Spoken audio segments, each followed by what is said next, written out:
Je voulais vous remercier d'abord de nous avoir associés à cette manifestation. Dire à Yves Lévy que je suis content de le voir parce qu'à plusieurs reprises, dans ses précédentes fonctions, il a montré son attention à l'éthique. Il nous a soutenus lorsqu'on a organisé cette université éthique, sciences et société, et on espère bien l'organiser l'année prochaine avec le comité d'éthique de l'INSERM, puisqu'on commence un partenariat, à mon avis, qui se déploiera. Vous avez aussi soutenu lorsqu'on a organisé, il y a quelques jours, le 3 juin, l'anniversaire de la déclaration d'Helsinki.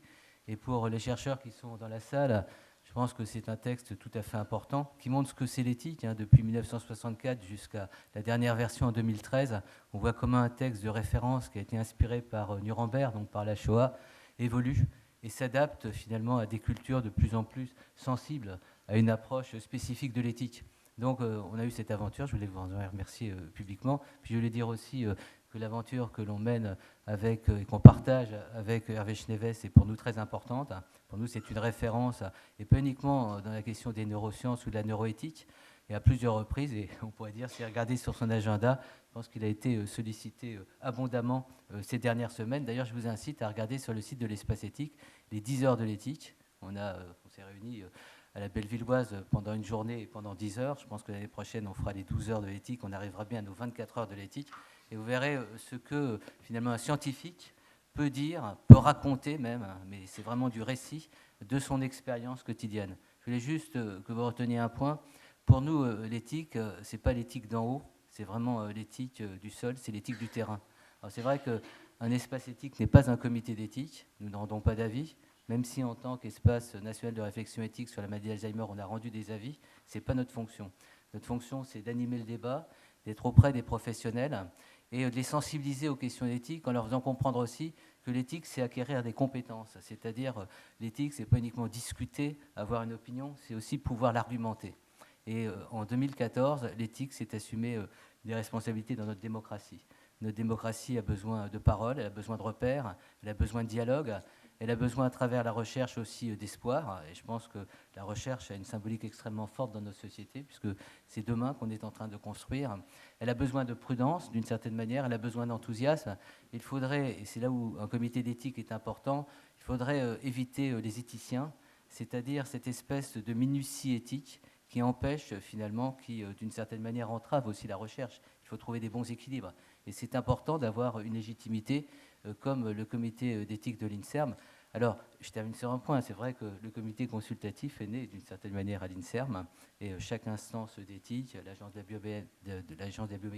la biomédecine a son conseil d'orientation. Chaque entité a sa spécificité.